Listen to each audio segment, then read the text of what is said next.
Estimadas y estimados cibernautas, es un verdadero gusto, como siempre, poder saludarlas y saludarlos. Sean todas y todos bienvenidos a este webinar, Mesas Jurídicas de Análisis en el marco de la emergencia sanitaria por el COVID-19.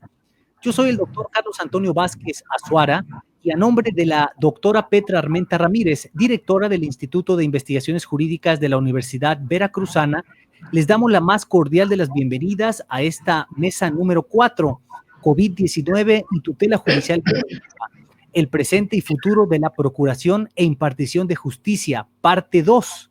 Coordinadores, su servidor y el doctor Saúl Cortés Viveros. Déjenme comentarles que esta mesa, integrada por estudiantes del doctorado en Derecho del Instituto de Investigaciones Jurídicas de la Universidad Veracruzana, pues indudablemente será muy enriquecedora para todas y todos ustedes, con tópicos y reflexiones bastante interesantes, tanto para la academia como para la visión jurisdiccional. Esta mesa estará integrada por las y los maestros María América Argumedo Domínguez, Carlos Martín Gómez Marinero, Lucio Yusef López González, Jonathan Alberto Luna Pérez, Roberto Alejandro Pérez Gutiérrez, Teresita Reyes Alpírez y Armando Valencia Álvarez. Sin duda tendremos una serie de reflexiones que habrán de nutrirnos precisamente en toda la serie de conocimientos que hoy más que nunca representan un reto con toda esta efervescencia del COVID-19. Así que sin más preámbulos, vamos a comenzar esta cuarta mesa y le cedo el uso de la voz a la primera de nuestras intervinientes, la licenciada América Argumedo Domínguez, no sin antes leer unas breves líneas de su trayectoria profesional y académica.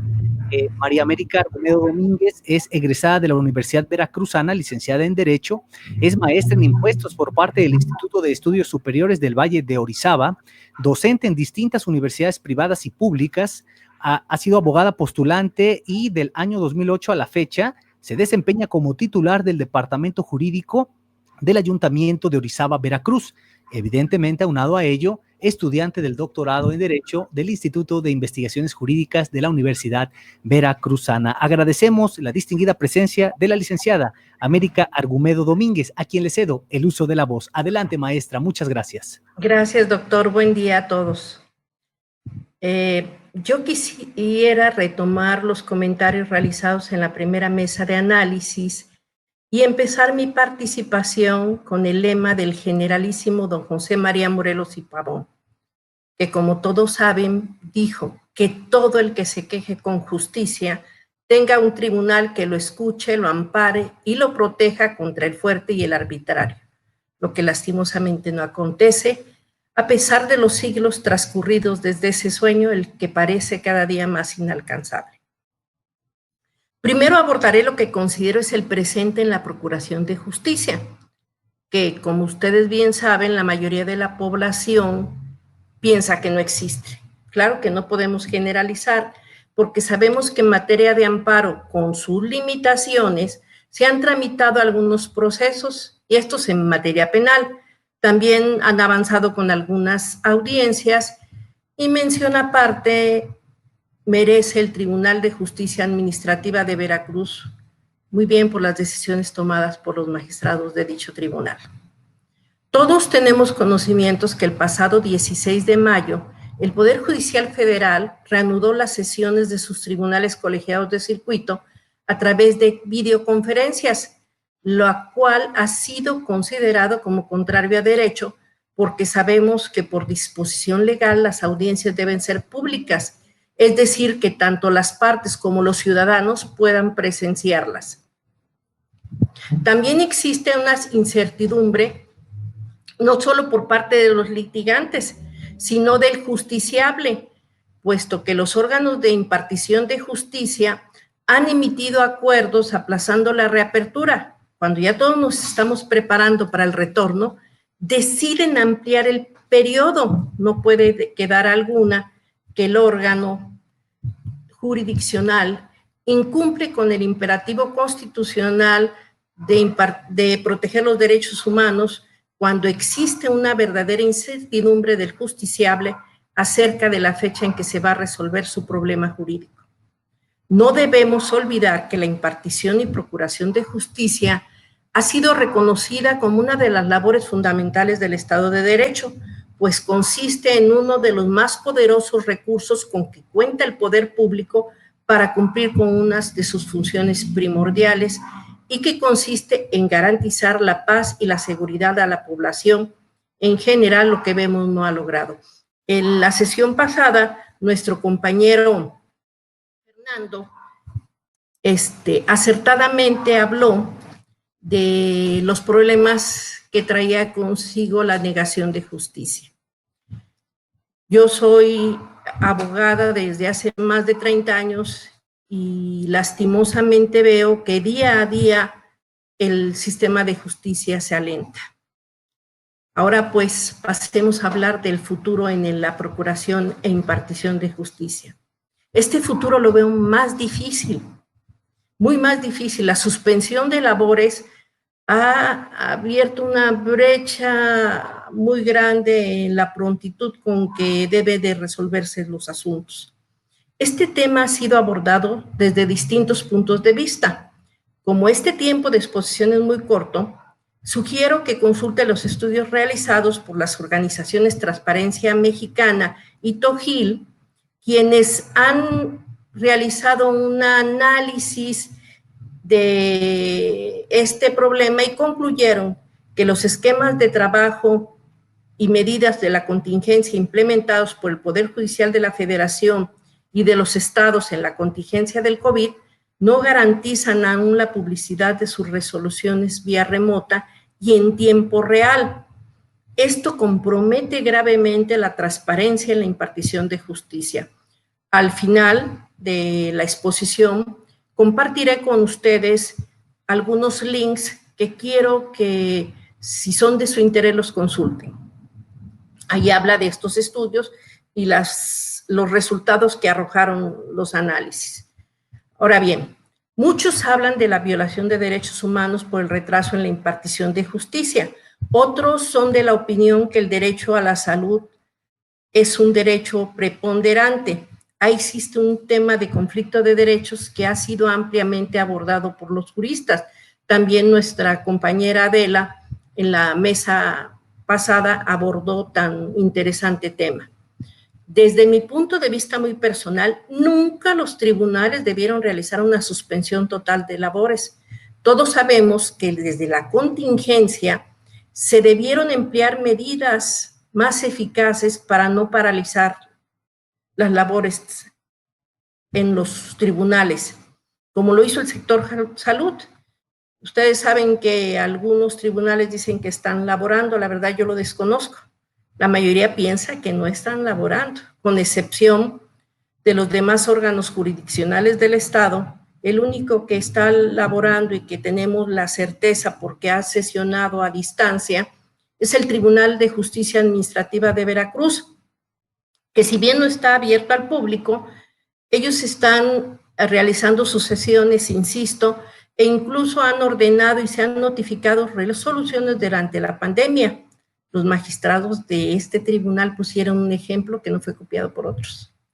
Recuerden, además, que el acuerdo publicado en el Diario Oficial de la Federación con fecha 31 de marzo pasado, por medio del cual se establecieron las acciones para atender la emergencia, se ordenó la suspensión de actividades inmediatas no esenciales y se estableció que se podría continuar con el funcionamiento de las consideradas esenciales, mencionando, como saben, entre estas, a la procuración e impartición de justicia. Por ello es que debieron continuarse sin que obviaran las recomendaciones de la Secretaría de Salud, pero debieron actuar en consecuencia, lo que no hicieron, y es hasta el 25 de junio pasado, la semana pasada, cuando la Secretaría de Acuerdos del Consejo de la Judicatura del Poder Judicial del Estado publicó un acuerdo emitido por el Pleno del Consejo de la Judicatura de fecha 3 de junio, donde están aprobando un protocolo para la prevención de contagios. Yo me pregunto, ¿por qué tardaron tanto? No me explico esa tardanza. Evidentemente esto ha generado una molestia, tan es así que el viernes pasado en la ciudad de Orizaba, Veracruz, los abogados se manifestaron exigiendo la apertura de los tribunales. Yo pues, insisto en que muchos sectores han seguido laborando aún con la pandemia, con la declaratoria. Por ejemplo, les señalo que en mi lugar de trabajo no se ha suspendido ninguna actividad considerada esencial. Sí se establecieron las medidas adecuadas que han impedido que haya contagios en mi centro de trabajo. Ahora bien, otras personas se han pronunciado, como algunos de mis compañeros en la mesa de debates pasada y muchos juristas, que el problema para resolver esta crisis originada por la suspensión de labores en los tribunales son los juicios en línea. Desafortunadamente en nuestra población se ha generalizado la idea del fracaso en el tema de impartición de justicia. Nadie está a gusto, ¿eh? Menudo problema es el que tiene el Estado. Desde mi punto de vista muy personal, insisto, no es una solución, ya que sabemos que los costos que de por sí tiene que pagar el justiciable para solicitar y poder acceder a la tan anhelada justicia ya son caros y ahora evidentemente se encarecerán más con esta salida. Como ya lo dije y lo abordaron nuestros compañeros, los juicios en línea podrían ser una solución temporal. Es verdad que existe una tendencia, no solo a nivel estatal y en el país, sino mundial, de digitalizar las dependencias gubernamentales. Con ello se incluye a las de impartición de justicia. Mención importante merece hablar de Estonia, un país que tiene 100% digitalizados sus servicios. Es todo un ejemplo, pero ello seguramente le costó un enorme esfuerzo económico y social. También sabemos que es un país pequeño y con una población mucho menor a la de nuestro país. Pienso por ello que es difícil que en nuestro país ocurra en un corto tiempo la implementación de los juicios en línea. Ustedes saben que mucho menos en nuestro estado. En nuestro estado existen zonas marginadas que no tienen acceso a las tecnologías necesarias, por lo que desde mi punto de vista también es discriminatorio, además de injusto, que se hable de la aplicación de tecnologías digitales para resolver el problema de impartición de justicia. Por el momento, insisto, es inviable. Sabemos que menos del 50% de la población del país tiene acceso a dichos recursos digitales. Se necesita internet. En la mesa pasada, nuestro compañero Fernando habló del uso de las tecnologías y debemos de saber no podemos soslayar el hecho que el uso de dichas tecnologías tiene que pasar por el lente humanista y sociológico, de ahí que sea necesario por lo pronto seguir con nuestro modelo de impartición de justicia mediante la existencia de juzgados físicos con personal suficiente y además capacitado que resuelva dentro de los plazos de ley con las formalidades esenciales del procedimiento los juicios promovidos. Además de que también pienso que aún con la implementación a futuro de los juicios en línea, siempre será necesaria la celebración de audiencias presenciales, pues no podemos perder de vista el principio de mediación. Es menester que el juez presida algunas diligencias en presencia de las partes y de los testigos, que lo lleve a dictar sentencias en donde valore la prueba que no es tasada, aplicando las reglas inflexibles de la lógica y la sana crítica, lo que no puede hacer bajo ningún concepto a través de un dispositivo digital. Imagínense si ahora se sabe que ni el Poder Judicial ni de las entidades federativas cuentan con mecanismos para garantizar la publicidad en las audiencias en materia penal. ¿qué podemos esperar en los juicios civiles, mercantiles, laborales o administrativos? Nada, no podemos esperar nada. De ahí que no haya certeza. También es pertinente recordar que está pendiente la expedición por el Congreso de la Unión de un Código Nacional Civil y Familiar y de procedimientos acorde con la reforma constitucional del 15 de septiembre de 2017. Muy pocos han abordado este tema y muy pocos han hecho hincapié que el Poder Judicial del Estado ya puede hacer uso de las tecnologías digitales. Recuerden que ello lo prevé la Ley Orgánica del Poder Judicial. En la reforma constitucional del 15 de septiembre de 2017, se señaló que mientras se aprobara dicho código, es decir, el Código Nacional, seguiría vigente la legislación procesal civil y familiar de la Federación y de los estados, y ello debió de acontecer en un periodo de 180 días. Evidentemente, como acontece en nuestro país con otros supuestos jurídicos, ha transcurrido con exceso ese plazo. Importante también resulta mencionar que la presidenta de la Cámara de Diputados, Pilar Ortega, el 3 de junio pasado, presentó una iniciativa de Código Nacional de Procedimientos Civiles y Familiares, el cual sugiero consulten, y sería muy interesante, compañeros, planear una mesa de análisis del mismo. Es un tema excelente para debate. En resumen, me permito compartirles algunas sugerencias que pienso deben emplearse en el problema de procuración e impartición de justicia ante la pandemia originada por el COVID. Me permito leérselas. 1.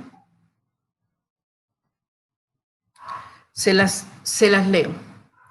Que los poderes judiciales procuren la atención inmediata de los casos a través de mecanismos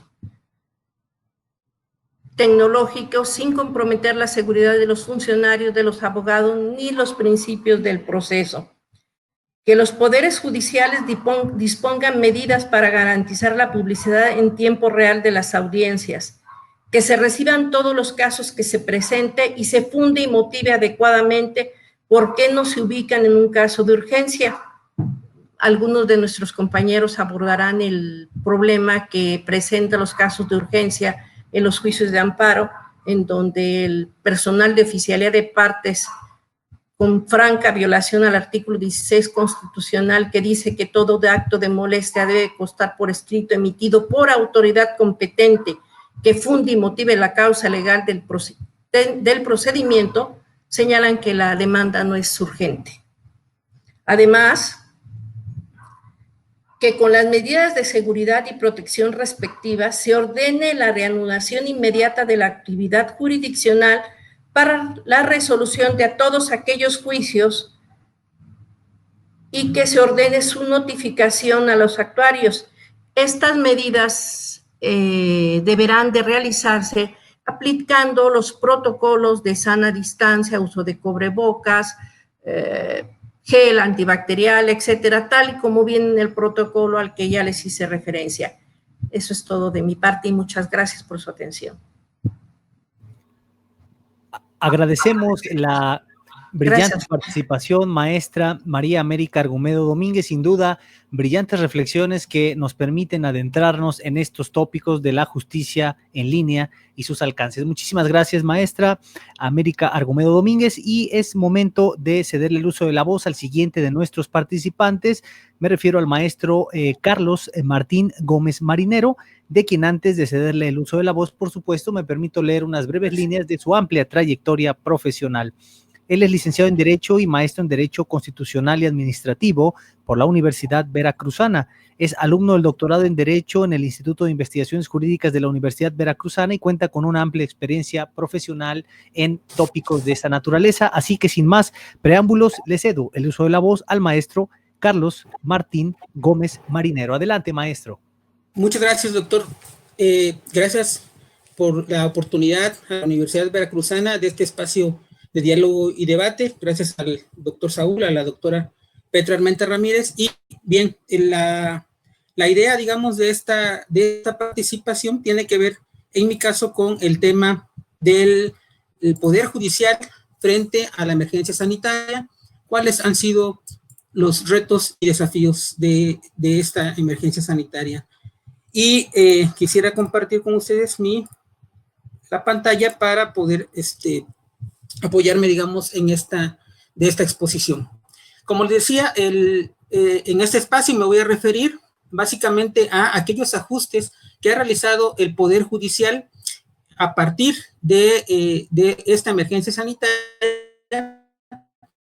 tomando en cuenta que han tomado medidas los distintos poderes judiciales para tratar de llevar a cabo una normalidad, pero también sobre la marcha modernizar el Poder Judicial a partir de lo que la compañera que me ha precedido y los compañeros de la mesa anterior también han señalado hacia la modernización en el sentido de transitar hacia los tribunales virtuales o juzgados en línea. Entonces, esto creo que este último punto amerita una reflexión al respecto. Entonces, bien, vamos a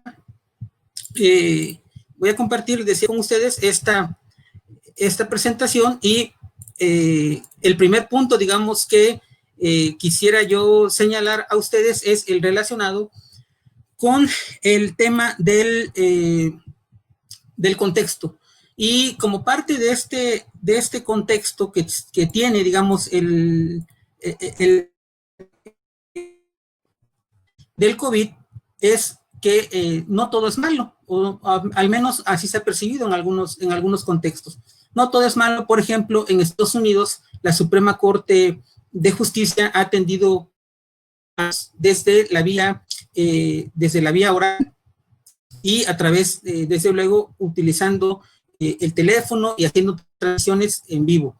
Esta situación, digamos, que es contraria un tanto a la tradición que normalmente aplica en ese tribunal, que es no hacer mediáticas sus determinaciones, sus actuaciones. En sentido opuesto, el Tribunal Constitucional de España ha seguido manteniendo esa tendencia a ser un tribunal con tendencias, digamos, con tendencia a la secrecía o a la secrecía de sus deliberaciones. En otras partes del mundo, como fue avanzando en la crisis sanitaria, la Corte Constitucional de Colombia, el Tribunal Constitucional de Perú y más adelante la Suprema Corte de Justicia Mexicana, también van a adoptar, digamos, un modelo de trabajo a distancia o de trabajo virtual. Y eso les va a permitir a los tribunales, sobre todo a los de América del Sur, a los tribunales constitucionales, me refiero, revisar las legislaciones que se fueron emitiendo con el avance, digamos, y con los decretos que tuvieron que ver con los estados de emergencia decretados en algunas partes. Entonces, en México también esta situación se fue dando a través de la actuación del Poder Judicial de la Federación. Además de esto, además de las altas cortes y de los tribunales, en distintas latitudes, los órganos jurisdiccionales han tomado medidas, me refiero a adecuaciones, para continuar prestando el servicio público de acceso a la justicia.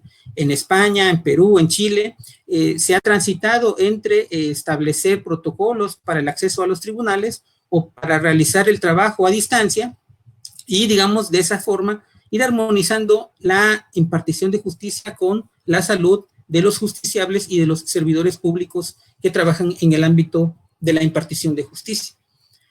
Ya en el caso de México, se pueden, en esta primera parte, digamos, como segundo punto, se pueden advertir algunos ajustes relacionados con el ámbito federal y en el ámbito local.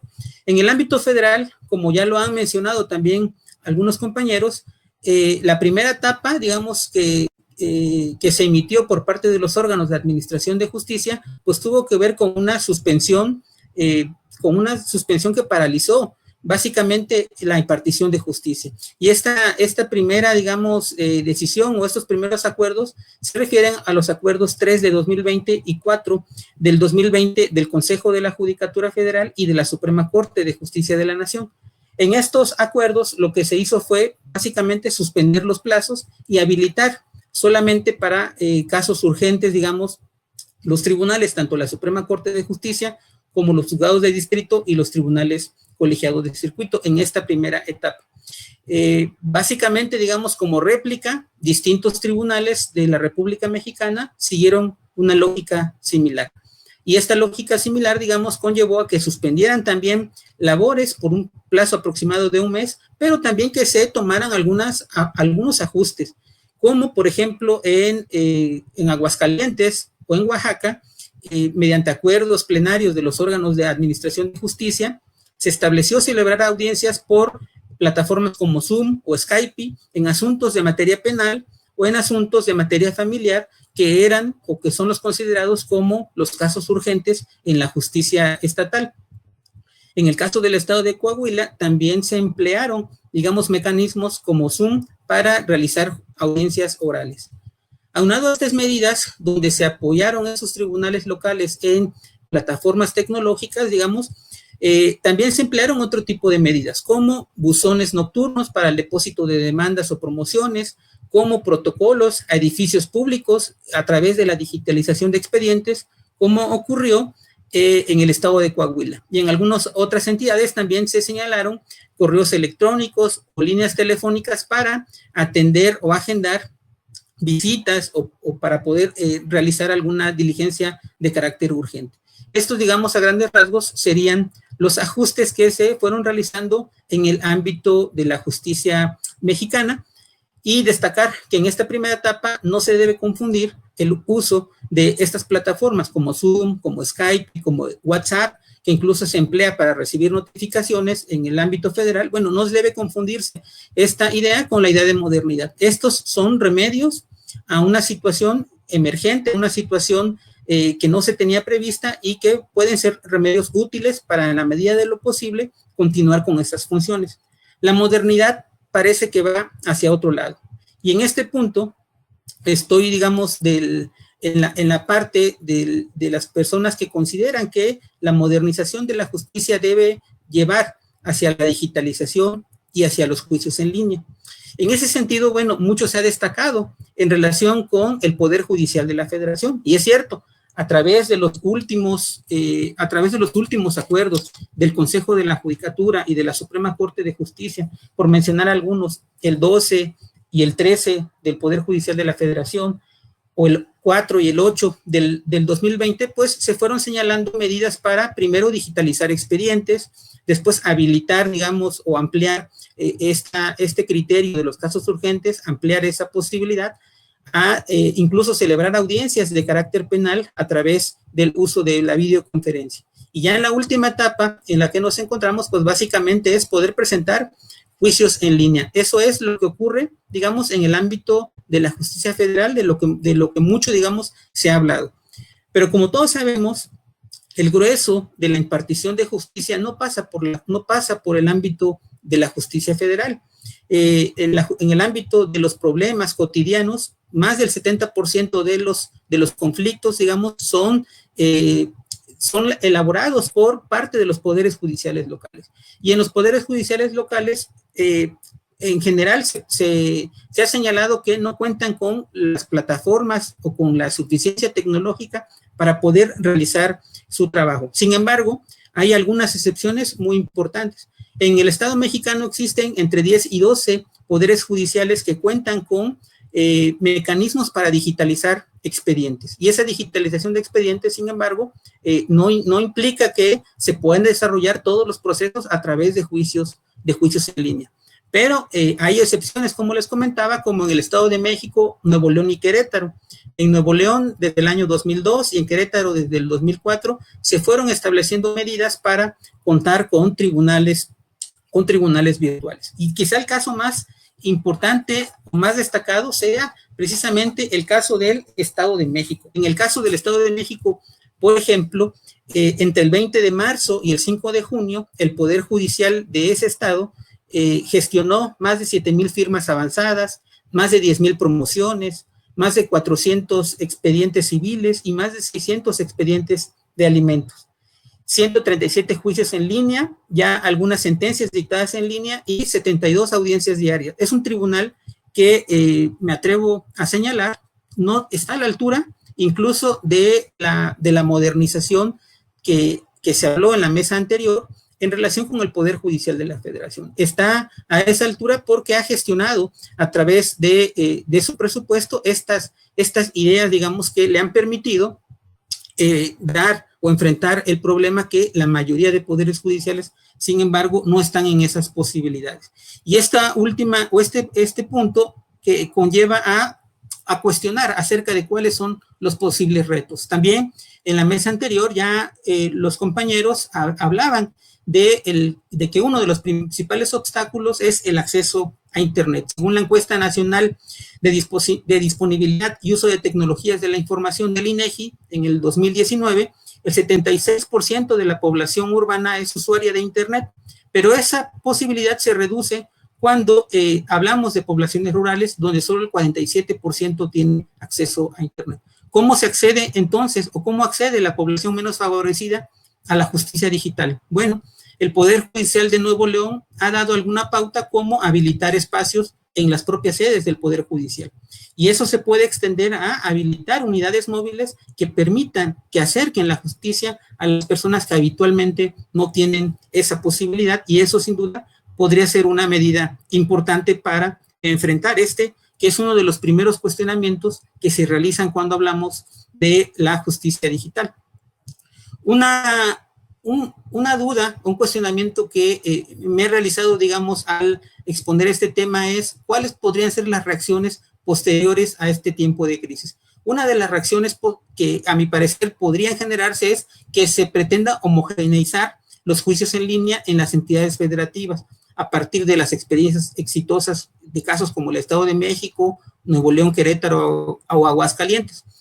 Pero el problema de homogeneizar puede tener algún problema que fomentaría de alguna manera la mediocridad o fomentaría de alguna manera el retroceso de entidades que van avanzadas incluso respecto, decíamos, del ámbito federal. Y esa legislación, digamos, si se llegase a expedir una legislación general donde se fomentara este tipo de juicios en línea en las entidades federativas, habría que tener cuidado para darles un margen amplio de crecimiento o de desarrollo, como lo han venido haciendo ya desde hace algún tiempo. Entonces, este es sin duda un punto importante. Las adecuaciones legislativas también son un punto importante porque el tránsito de la justicia digital no solamente pasa por las medidas que tomen los poderes judiciales, requieren ir acompañadas de la certeza jurídica que dé la ley y que el diseño o el uso de las tecnologías se dé desde la propia legislación. También tomar en cuenta que,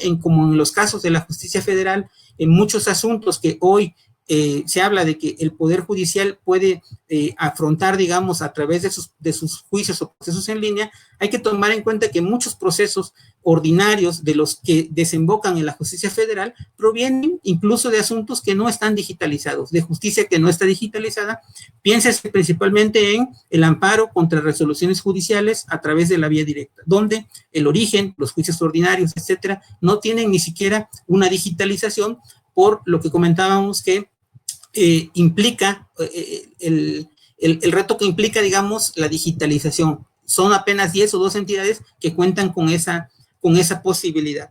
Y me reservaría nada más el último punto de esta participación y la reflexión final para mi última participación. De mi parte sería todo para respetar el tiempo. Muchas gracias. Muchísimas gracias, maestro Carlos Martín Gómez Marinero. Agradecemos la valiosa intervención que sin duda ha sido muy enriquecedora y también nos brinda un panorama espléndido sobre lo que representa la justicia en línea y a lo que nos enfrentaremos próximamente. Para continuar, quiero darle la bienvenida al maestro Lucio Josep López González, quien es nuestro siguiente ponente y de quien, antes de cederle el uso de la voz, por supuesto, me permito leer unas breves líneas también de su amplia trayectoria profesional y académica. Lucio Josep López González es licenciado en Derecho por la Universidad Veracruzana, maestro y doctor en Derecho Procesal por el Centro Mexicano de Estudios de Posgrado. Actualmente se encuentra cursando el doctorado en Derecho por el Instituto de Investigaciones Jurídicas de la Universidad Veracruzana. También debo destacar que desde hace 9 años se desarrolla se desempeña como abogado litigante en el despacho jurídico López y Asociados. y funge desde hace 2 años como director de este importante despacho. Sin más preámbulos, maestro Lucio Yusef López González, le cedo el uso de la voz. Muchísimas gracias. Muchas gracias, doctor. Agradezco la invitación a este foro de manera remota y digital, el cual ayuda a enriquecer nuestro conocimiento y a compartir ideas acerca del tema del COVID-19, la tutela judicial efectiva, cómo vemos el presente y qué vemos en el futuro respecto a la procuración e impartición de justicia. Es mi deseo así retomar los comentarios realizados por los demás ponentes de esta mesa de análisis y de la mesa número 1. Me gustaría comenzar mi participación mencionando que esta tutela judicial efectiva ya está integrada dentro de nuestra Constitución, precisamente en el artículo 17, y el cual es un derecho humano al que todos podemos tener acceso. Este artículo 17 tiene relación de igual manera con el 14, el 16, el 22 y el 23. Este derecho humano al que todos tenemos acceso, lo que busca es imponer que todas las personas, todos los gobernados puedan acceder a un debido proceso, a etapas procesales debidamente desarrolladas, a una correcta administración de justicia, por supuesto, a tener una defensa adecuada, a ser oído dentro de juicio y precisamente a que se imparta justicia de la mejor manera posible. Es imperativo entender la función del proceso judicial en la solución de conflictos jurídicos para lograr una justicia efectiva. Todos estos conceptos los englobamos en el término de tutela judicial. Ahora, como todos sabemos, a partir de esta declaratoria de estado de emergencia, la cual se dio oficialmente en el decreto del 31 de marzo emitido por el Gobierno de la República, de esa fecha al día de hoy, aproximadamente ya son 3 meses los cuales hemos estado parados parcialmente, en algunos casos totalmente, respecto a la actividad jurisdiccional. Muchos de los juzgados derivados de este decreto, la postura que tuvieron es emitir acuerdos suspendiendo sus labores. Esta suspensión fue únicamente con el objetivo de preservar la salud de sus trabajadores, de todos los abogados y participantes de lo que es la actividad jurisdiccional, proteger su salud como un derecho fundamental y evitar que el contagio se propague y cooperar para que esta pandemia terminara de una manera más pronta. Sin embargo, esta actividad, al ser detenida, vino a afectar completamente el sistema de justicia a nivel nacional y en específico a Veracruz. Es muy notorio mencionar que no todo se paró. Sin embargo, tenemos ejemplo como las fiscalías, que sí continuó con sus actividades. Las fiscalías lo único que hicieron es generar turnos, generar un horario de atención, obviamente en casos donde no había un detenido de por medio, y a los litigantes y a las partes les pedía, en el caso de una denuncia, establecerla de manera escrita.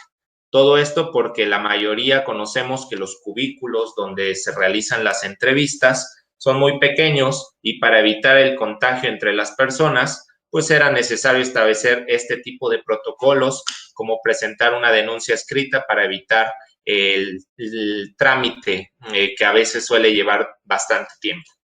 Es decir, en otro lado, los juzgados familiares también tomaron ciertas medidas con horarios para tratar de no impedir la continuación de ciertos juicios en el que se pudieran ver afectados los derechos de menores, los derechos de mujeres y en específico los derechos de grupos vulnerables. Sí. Estos ejemplos que estoy mencionando nos pueden mostrar o dar un panorama muy amplio de cómo toda la actividad, si no es un 100%, sí un 90, 85% de los abogados litigantes, se ha visto impedida y ha bajado la carga de trabajo de muchos de los que nos dedicamos a esta actividad. ¿Por qué se dio esto? Bueno, pues repito, la pandemia nos orilló a esto. Sin embargo, este momento del cual atravesamos hoy todos a nivel mundial nos ha servido para analizar, para realizar este tipo de mesas y para intercambiar los puntos que nosotros creemos que pudieran servir para cooperar, para avanzar, para modernizar nuestro sistema de justicia. Es notorio que en todos los juzgados, o en su mayoría, ya sean juzgados locales, juzgados federales, existe la ausencia de uso de tecnologías que todos tenemos a la mano. Todos conocemos los software, los programas, las nubes para almacenar datos. Todos conocemos estas videollamadas, el uso del Internet y sus maravillosas funciones. Sin embargo, el derecho en ese aspecto se ha ido rezagando y no ha ido avanzando conforme la sociedad lo demanda. Todos, en algún momento, de los que realizan actividad jurisdiccional, conocemos las típicas libretas de control, las típicas libretas de archivo, conocemos el proceso para sacar copias certificadas de un expediente, el cual no cuenta con una digitalización. Existe también el tema de las juntas locales, las cuales en muchos de los casos ni siquiera tienen una página en el cual checar el estado exacto del expediente, ni mucho menos las constancias de las actuaciones que se desarrollan. La Junta Federal, por decir un ejemplo, pues, podemos accesar a su página y muchas veces no está actualizado el estatus de nuestra demanda, de nuestro juicio laboral, generando también un rezago. Obviamente conocemos que se desarrolló ya una reforma en tema laboral y esperemos que esta reforma pueda adoptar nuevas medidas ya digitales para que estos juicios laborales se puedan modernizar.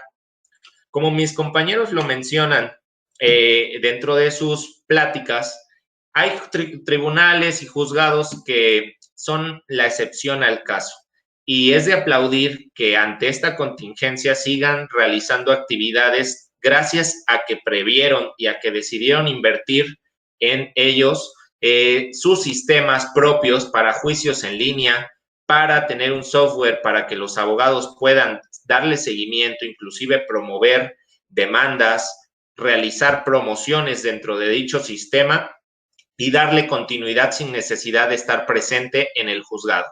Estos sistemas no solo ayudan en la pandemia, fuera de la pandemia, antes de que todo esto sucediera, era benéfico en el aspecto de que desde la comodidad de la oficina, el abogado sin trasladarse al juzgado podía promover una promoción, solicitar algo a la autoridad, leer su acuerdo vía correo electrónico certificado, meter una demanda o recibir su sentencia sin la necesidad de movilizarse, causando esto obviamente beneficios en el tráfico, en ahorro de insumos y en agilizar los juicios de cada persona.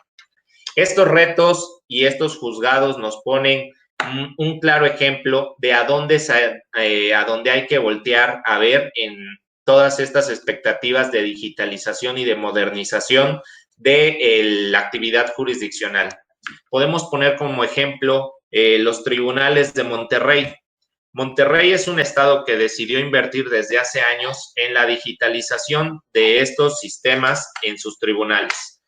Todas las personas que decidan tener acceso a dicho sistema únicamente generan un usuario, se realiza una verificación de una firma digital y desde esa firma digital pueden promover todos estos tipos de impulsos procesales, los cuales ya vengo mencionando.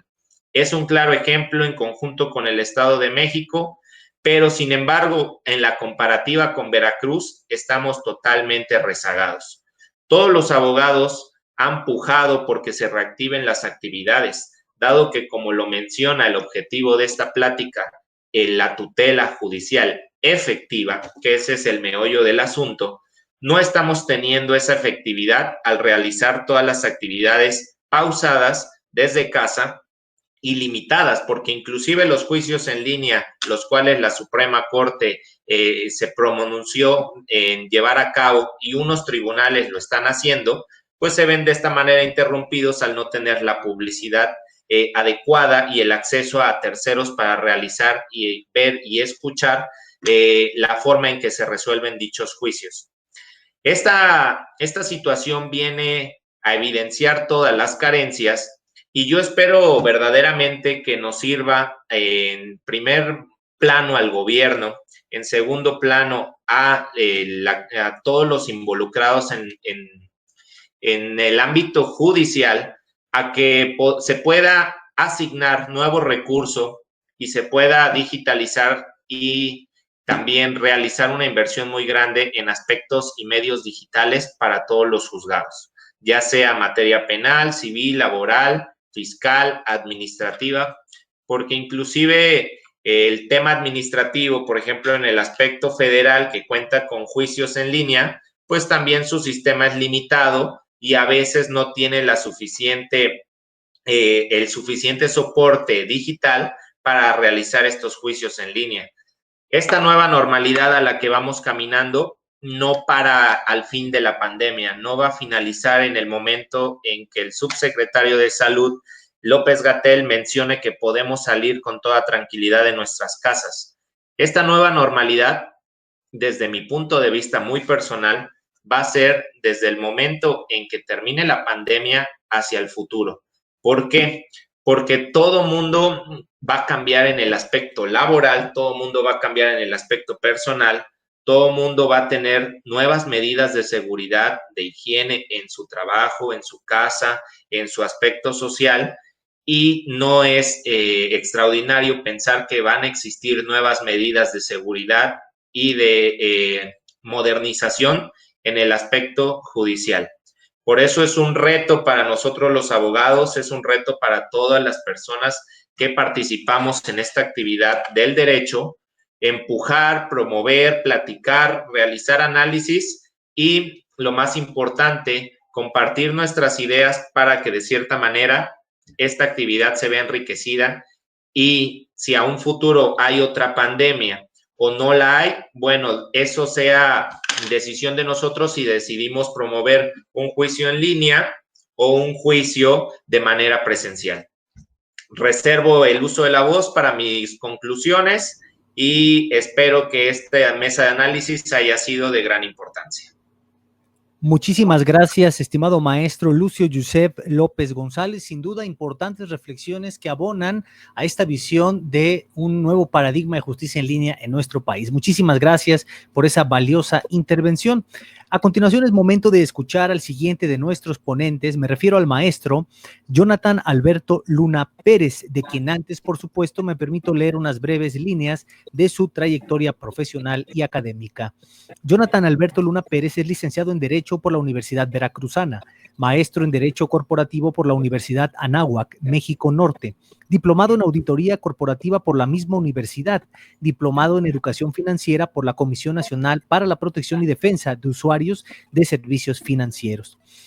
Fue habilitado como secretario del Poder Judicial de la Federación por aprobación de su curso en 2016 y desde 2011 a la fecha es socio fundador y director de la firma Luna Pérez Asociados y Abogados. También es catedrático de diversas instituciones de educación superior y actualmente cursa el doctorado en Derecho en el Instituto de Investigaciones Jurídicas de la Universidad Veracruzana. Muchísimas gracias, maestro, por acompañarnos, maestro Jonathan Alberto Luna Pérez, y le cedo el uso de la voz. Adelante, maestro. Gracias, doctor. Primero que nada, agradecer al Instituto de Investigaciones Jurídicas por este espacio que se nos brinda, a la doctora Petra Armenta, al doctor Saúl Cortés y a usted, estimado doctor Carlos Vázquez Azuara, por el honor de hacernos el favor de moderar esta mesa. Bien, yo quisiera comenzar mi participación señalando que esta mesa de análisis, como ustedes ya lo han visto, tiene un nombre muy especial y muy interesante porque le denomina COVID-19, que es la emergencia sanitaria que estamos viviendo, y la tutela judicial efectiva, ¿no? Seguida de otro concepto que hablaré más adelante. Y es importante señalar dónde encuentra su fundamento, como lo hizo nuestro compañero anterior, el maestro Josep, de decir dónde se encuentra regulado y dónde se sostiene este derecho fundamental. Pues bien, los artículos importantes son el 1 y el 17 de la Constitución Política de los Estados Unidos Mexicanos, pero también los artículos 8.1 y 25 de la Convención Americana sobre los Derechos Humanos, ¿no?, que señalan el acceso a la justicia, a la tutela efectiva. Bien, yo quisiera entrar en materia, más que como el resto de los compañeros hemos abordado, sobre todo, como lo dice en la segunda parte del título, el futuro, el presente y el futuro de la Administración de Justicia, de la Procuración y Impartición de Justicia, hablando sobre todo del presente, de hacer un diagnóstico, de hacer un estatus de cómo nos encontramos o cómo nos encontrábamos antes de la emergencia sanitaria, porque los datos que pudieran revelarse después de que esta contingencia pase, pues todavía son inciertos. El problema es cómo ya se encontraba nuestro sistema de justicia hasta antes de que cerraran los tribunales, ¿no?, y de que se hubiera vulnerado este derecho. Esto es, quisiera dar unos datos que son importantes respecto de cómo estaba el estado de nuestra impartición de justicia, ¿no? Uno de los datos muy importantes nos los brinda el Censo Nacional de Impartición de Justicia Estatal 2019, que lo hace el INEGI.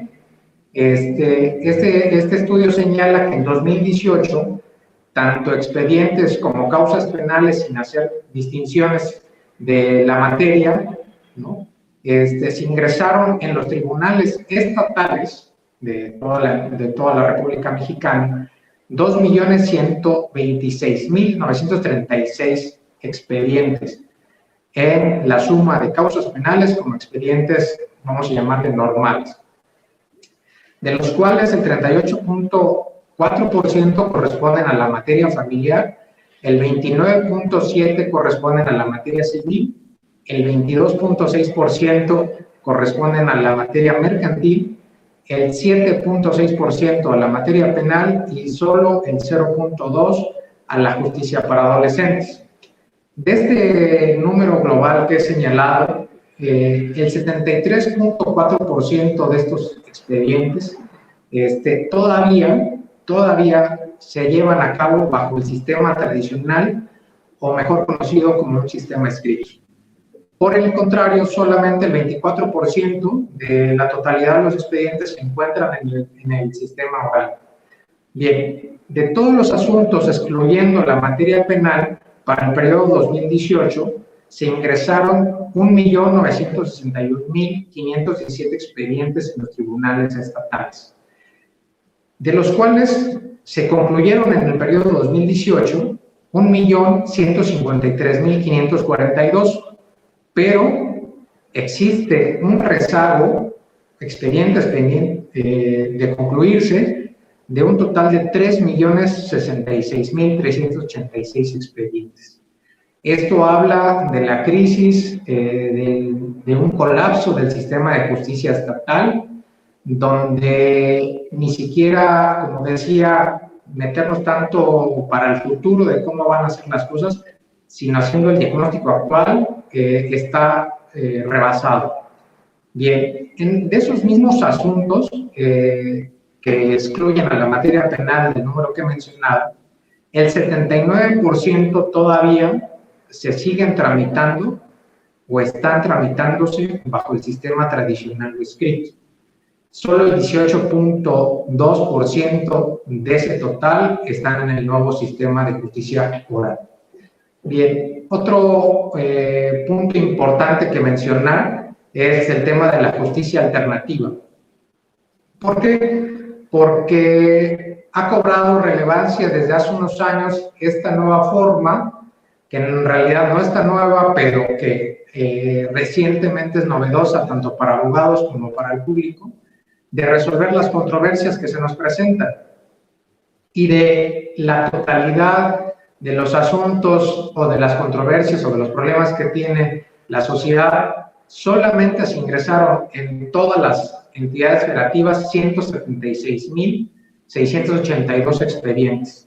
comparado con los números que he dicho anteriormente, que ahorita voy a hacer mayor énfasis, de los cuales el 39% corresponden a la materia familiar, el 29.9% corresponde a la materia civil, 11.4% a otras materias diversas, el 10.8% a materia mercantil, 7.7% en materia penal y el 0.5% materia indígena y 0.2% en materia de justicia para adolescentes.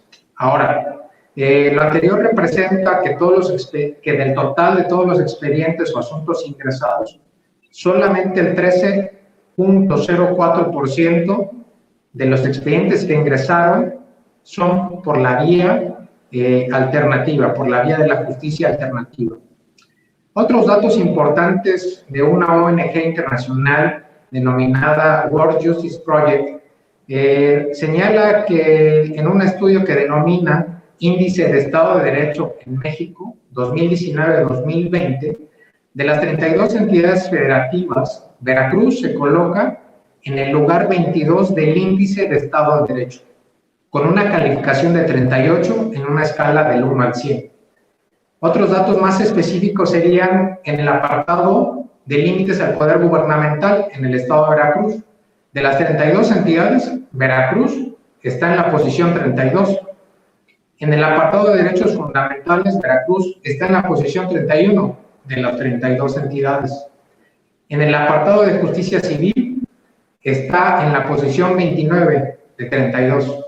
En el apartado de justicia penal, de nuevo, en la 29 de las 32 entidades federativas. Otros datos más específicos del mismo estudio señalan que en el rubro de derechos fundamentales, en el apartado debido proceso legal, tiene una calificación de 37 en una escala del 1 al 100. Veracruz, en la materia de justicia civil, me permito leer esta parte: justicia civil sin procesos burocráticos, que bueno, sabemos qué significa eso, tiene una calificación de 22 en una escala del 1 al 100. Una justicia civil independiente, imparcial y libre de corrupción tiene una calificación de 41 de 100. Justicia civil de calidad tiene una calificación de 37 en una escala de 100.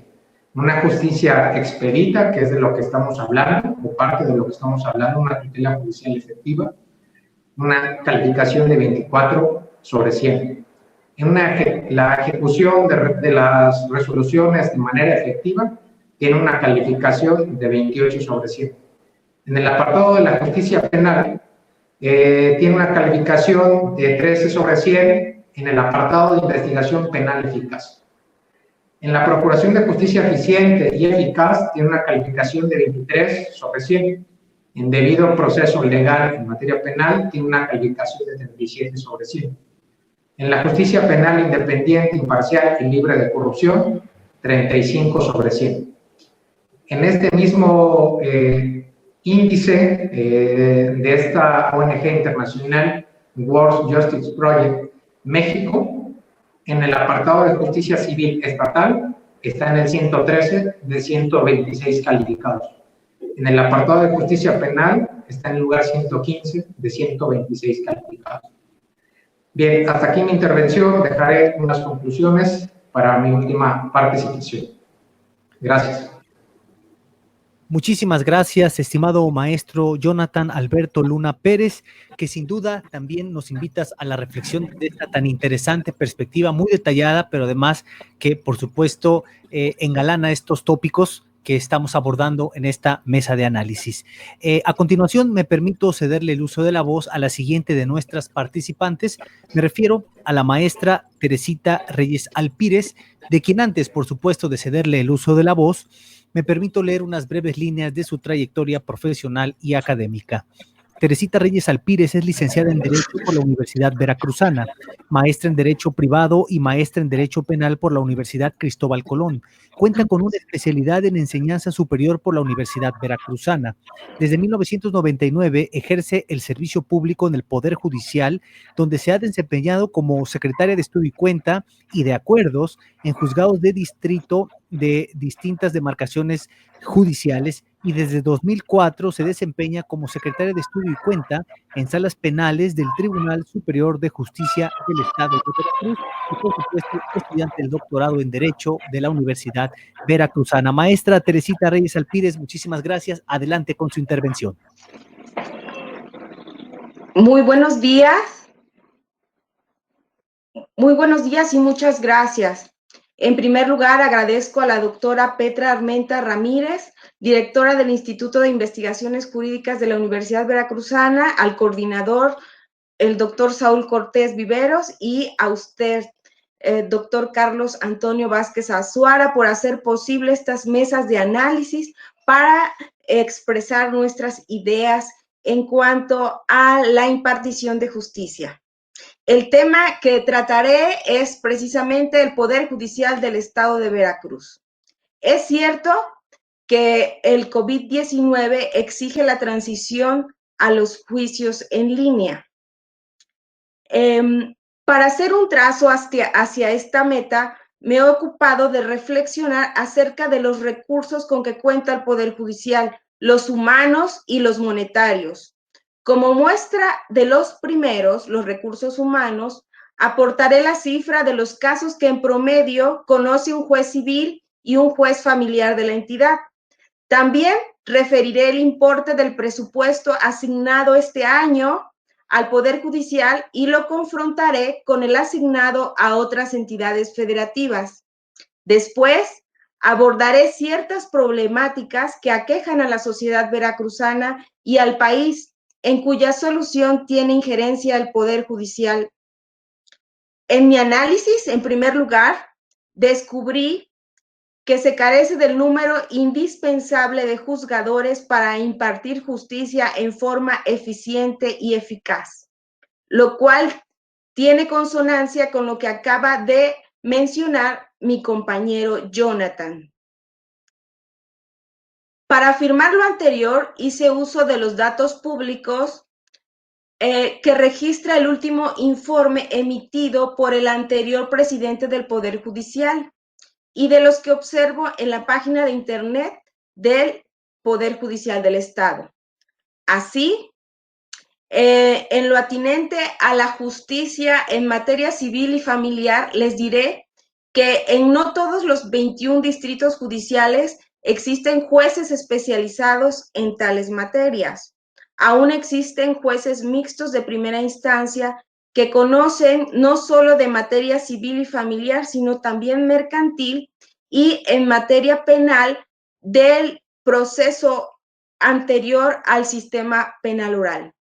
Y bien, ese último informe de labores correspondiente al año 2019 registró que, tratándose de la función jurisdiccional en materia civil, en todo el Estado existían en trámite 170,376 expedientes, a los cuales se sumaron en el 2019 42,833 y que sumaron en total 213,212.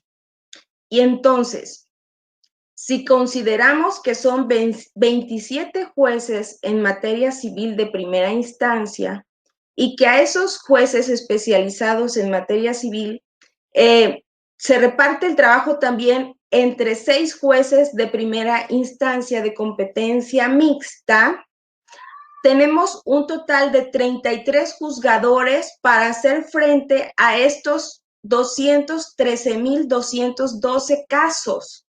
Y así, en un reparto equitativo en promedio, que no lo es porque en distintos distritos judiciales es diferente la carga de trabajo, tenemos que si fuera igual el reparto de número de casos, tendríamos que cada juez en un año conoce de 6,461 casos civiles.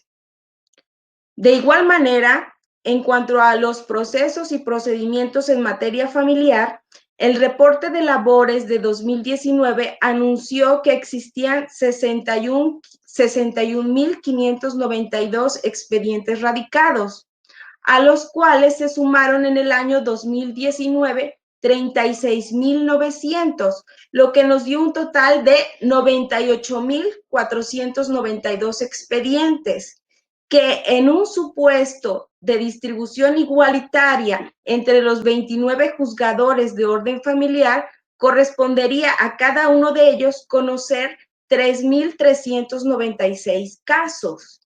Lo anterior, insisto, en un supuesto de distribución igualitaria de trabajo, pero es sabido que en algunos distritos judiciales es mayor el flujo de expedientes, lo cual se ha tratado de compensar asignando mayores números de juzgados donde existen mayores requerimientos.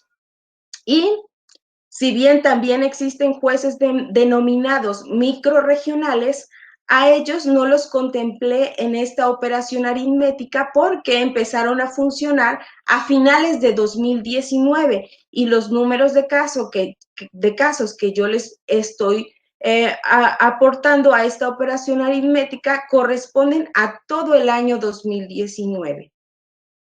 Bueno, entonces, con los datos publicados en las fuentes ya referidas, que es el informe de labores del anterior presidente del Tribunal Superior de Justicia, y a lo que nos reporta la página web del Poder Judicial del Estado, tenemos que un juez civil tiene a su cargo en promedio anual correspondiente al 2019, 6.461 casos y un juez familiar 3.396 casos.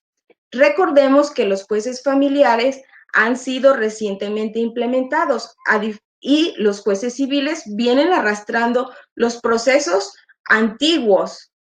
Y entre los juzgados civiles es cierto que el proceso se impulsa a instancia de parte. No opera lo mismo tratándose de materia familiar, en donde los jueces familiares tienen que estar vigilantes de resolver el fondo del asunto, por ser de interés público la materia familiar. Entonces, con estas cifras de 6.461 casos para un juez civil y 3.396 casos para un juez familiar en un año, es fácilmente concluir que el estado de Veracruz aún está lejos de otorgar una adecuada impartición de justicia, puesto que la carga de trabajo es excesivamente manifiesta. Ahora, hablemos de los términos monetarios, del presupuesto asignado al Poder Judicial para este año 2020, que fue de 1.895.400.865 pesos para una población de 8.127.832 habitantes, lo que nos arroja que el presupuesto de justicia por habitante es de 233 pesos con 19 centavos. Y para conocer nuestro Poder Judicial es útil compararnos con otros entes iguales, es decir, el Poder Judicial de otras entidades federativas.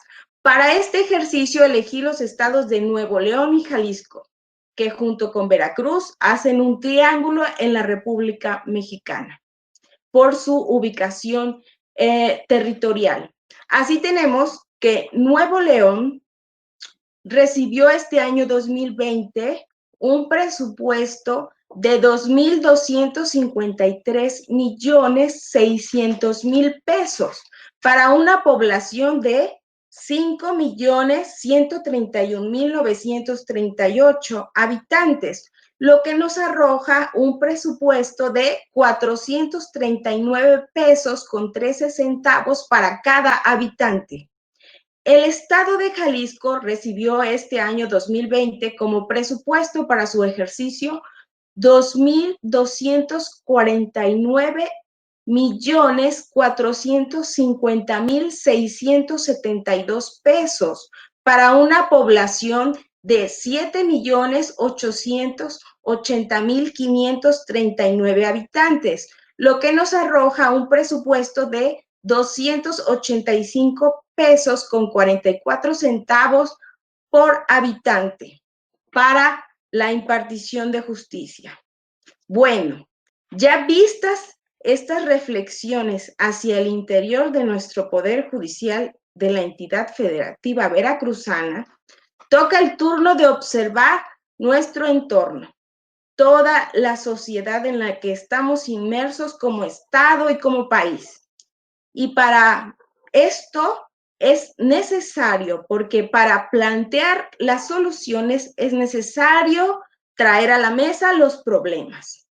Problemas que el Estado ya les ha puesto nombre y cifra. ¿A qué me refiero? A lo que enfrentamos los mexicanos en materia de seguridad pública. En primer lugar, en cuanto a los desaparecidos, ya contamos con un registro nacional de desaparecidos. En este mes de enero, la Secretaría de Gobernación de México anunció que existen 61,637 desaparecidos, de los cuales el 53% fluctúan en personas de entre 15 y 35 años. Y la mayoría, esto es, el 74%, son hombres. También la Secretaría de Gobernación informó que desde diciembre de 2018 al cierre de 2019 fueron exhumados 1,124 cadáveres de fosas clandestinas. Esto decimos datos proporcionados por el mismo Estado mexicano.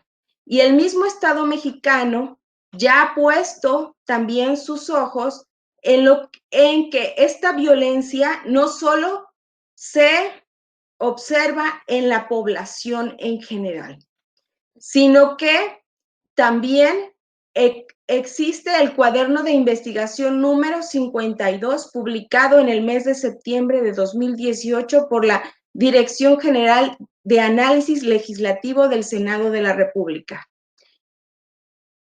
Este poder público, el Poder Legislativo Federal, se ocupó de registrar el número de asesinatos de políticos en el periodo electoral 2018. Esta recopilación estuvo a cargo de Carla Angélica McFarland y Juan Pablo Aguirre Quesada. Ellos mencionan que tan solo el 1 de julio de 2018 se reportaron al menos 138 agresiones y 7 asesinatos contra políticos en 26 entidades. Y en todo ese proceso electoral de 2018 se recopilaron las siguientes cifras: 774 agresiones contra políticos, 429 contra funcionarios no electos, esto es, los que no dependen de procesos electorales, 152 políticos asesinados, de los cuales 48 eran entre precandidatos y candidatos a puestos de elección. También se registraron 371 funcionarios asesinados. Pero no solo los políticos del Estado mexicano han sido víctimas de la violencia. En el presente mes de junio se ultimó al juez de control en el Centro de Justicia Penal Federal con sede en Colima, el licenciado Uriel Villegas Ortiz. El 25 de noviembre de 2019, el juez Mario Sergio Zúñiga Luján, del Poder Judicial de Jalisco, en Guadalajara. Y el 17 de agosto de 2006, el juez de distrito René Hilario Nieto Contreras. Toda vida humana es importante y valiosa, pero cuando se asesinan candidatos o precandidatos, políticos y jueces, observamos que el crimen pretende la destrucción de símbolos, de instituciones legalmente establecidas. Y con estas cifras y referencias me resulta inevitable citar al gran criminólogo de América Latina, Eugenio Raúl Zaffaroni, quien especula que detrás de toda esa violencia están grupos criminales que precisamente buscan debilitar las instituciones del Estado legalmente constituidas. Y digo especula porque en México carecemos de sentencias respectivas que esclarezcan los hechos criminales que acabo de mencionar y que harían del todo científica la afirmación de nuestro apreciado jurista Eugenio Raúl Zaffaroni. Así, apuntadas las anteriores consideraciones, estoy atenta a la oportunidad de exponer mis breves aportaciones para fortalecer el Estado de Veracruz y a las instituciones que lo conforman. Muchísimas gracias, estimada maestra Teresita Reyes Alpírez. Sin duda, una serie de datos reveladores que nos van dejando muy claro este panorama que estamos viviendo y la seguridad de los representantes de las instituciones. Muchísimas gracias, maestra. A continuación, me permito cederle el uso de la voz al siguiente de nuestros participantes. Me refiero al maestro Armando Valencia Álvarez, de quien antes, por supuesto, me permito leer unas breves líneas de su trayectoria profesional y académica. Armando Valencia Álvarez es licenciado en Derecho por la Facultad de Derecho de la Universidad Nacional Autónoma de México. Cuenta con una maestría en Políticas Públicas por el Colegio de Veracruz. Es estudiante del doctorado en Derecho del Instituto de Investigaciones Jurídicas de la Universidad Veracruzana. Cuenta con diversas especializaciones derivadas de las conferencias de ciberseguridad, de los tópicos de ciberseguridad informática forense. Es diplomado en informática forense. Cuenta con estudios sobre la valoración de la prueba, precisamente en el marco de las nuevas tecnologías, y diplomado en Derecho de las Telecomunicaciones del Instituto de Investigaciones Jurídicas. También cuenta con experiencia laboral en diferentes tópicos como el sistema de trámites de expedientes del Poder Judicial de la Federación y colaborador en actividades académicas del Instituto de Investigaciones Jurídicas de la Universidad Nacional Autónoma de México. Maestro Armando Valencia Álvarez, muchísimas gracias. Le cedo el uso de la voz. Adelante. Buenos días, saludos a todos, compañeros. Muchas gracias por el Instituto de Investigaciones Jurídicas y también al maestro Carlos Azuara, coordinador también, y el doctor Saúl Cortés y la doctora Petra Armenta Ramírez por esta cordial invitación. Yo quiero abordar estos temas con gran alarma porque he estado siguiendo varias conferencias de Zoom en tanto juicios Estado de México y de otras localidades, y veo que han entendido que los juicios en línea pues se han ido mucho por el Zoom. Ha sido una herramienta para desahogar, como ha dicho nuestro asesor Carlitos, para desahogar todas estas cuestiones urgentes. Sin embargo, lo que yo estoy viendo aquí es que muchos juzgados en línea quieren imponer su propia firma digital, lo cual rompe con una homogeneidad de una sola firma para que pueda el litigante litigar en toda la República Mexicana.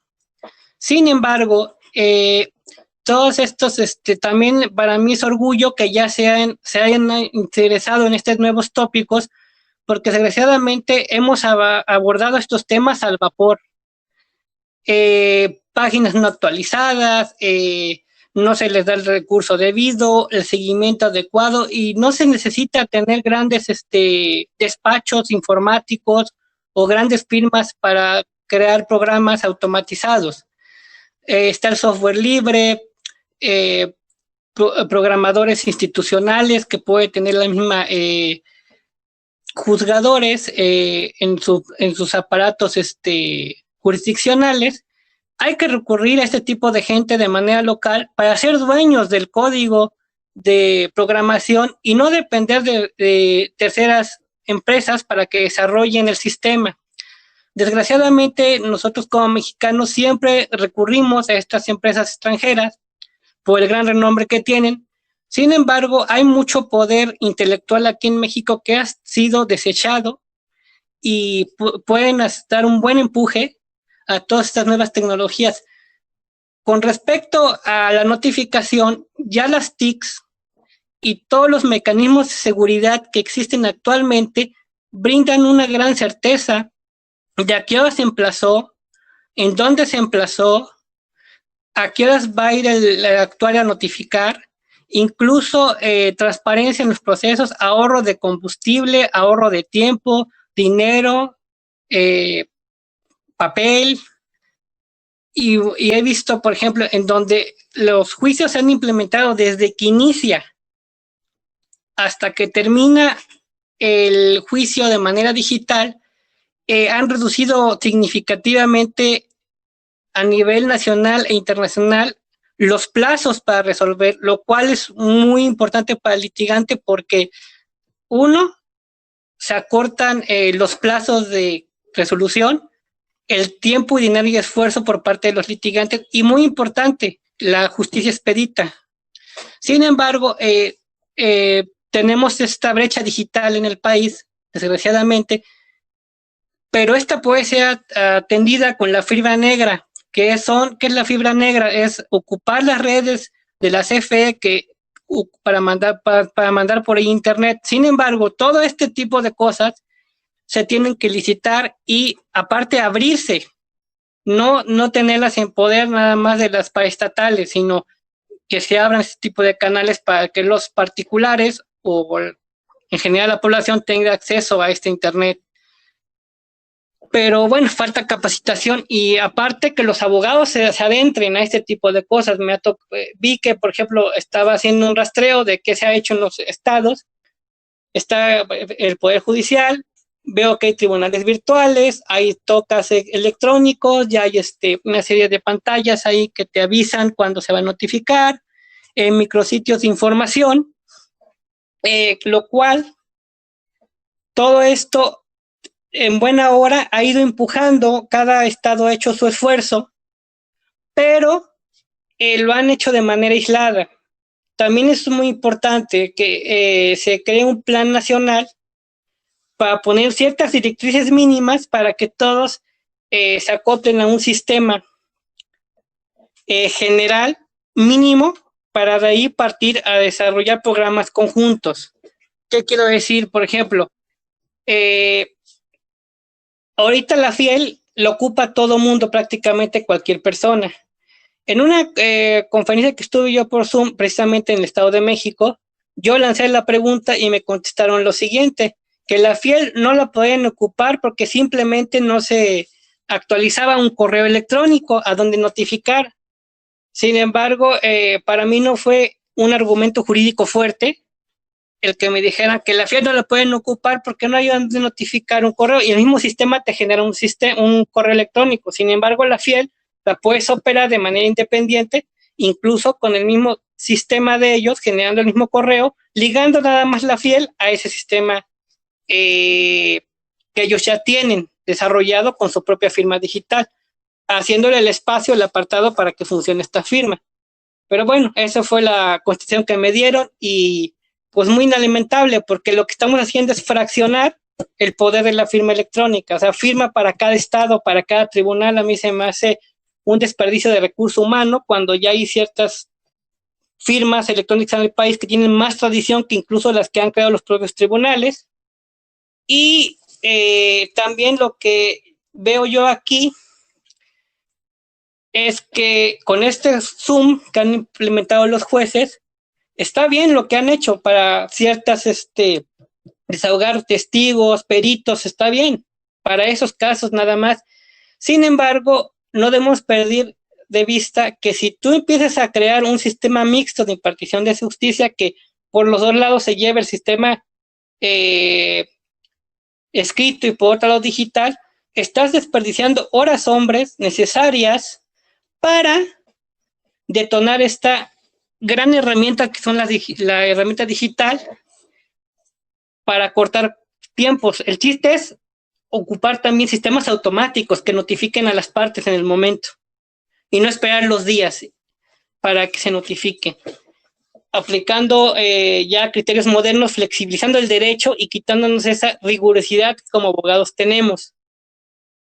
que siempre queremos tener el juez enfrente, verle la expresión. Para ciertos actos es necesario, para entrevistas o desahogar algún tipo de testigos, pero bien fuera hay muchas documentales que las podemos entregar hasta por escrito, incluso hasta ocupar las macros de Word, ¿no? Para generar documentos automáticos que en 15 minutos estaría prácticamente la sentencia dictada y ya sin equivocaciones de partes.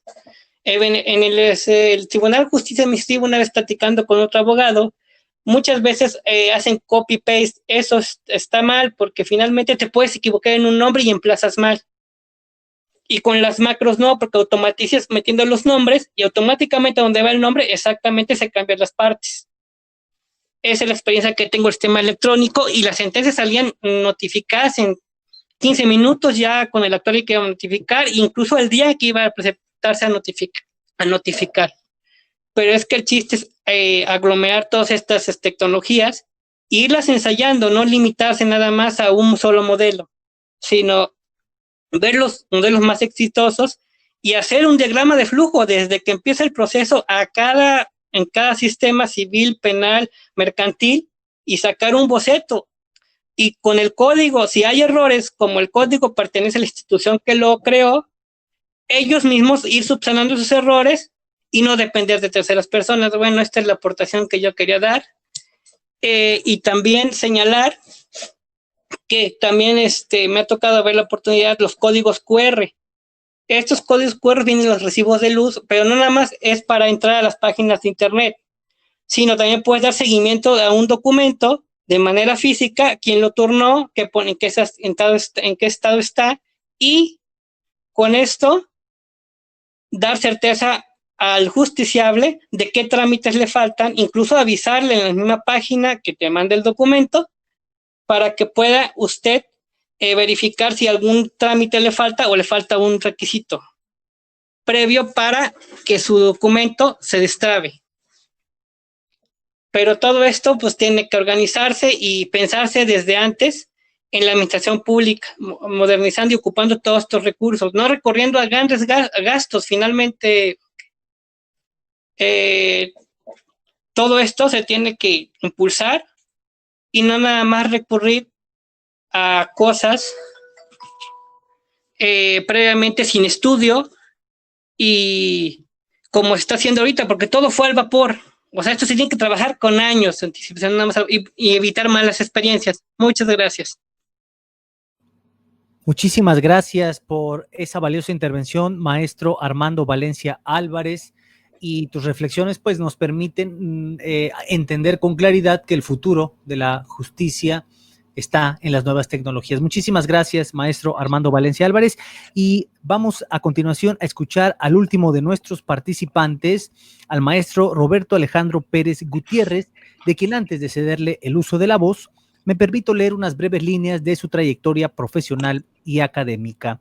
Roberto Alejandro Pérez Gutiérrez es licenciado en Derecho por la Universidad Veracruzana, maestro en Ciencias Políticas y Gestión Pública por la Escuela Libre de Derecho en Puebla. Es maestro en Derechos Humanos y Garantías por el Instituto Tecnológico Autónomo de México. Actualmente es presidente del Tribunal de Justicia Administrativa en Veracruz y estudiante del doctorado en Derecho del Instituto de Investigaciones Jurídicas de la Universidad Veracruzana. Maestro Roberto Alejandro Pérez Gutiérrez, adelante. Muchas gracias. Buenos días a todos.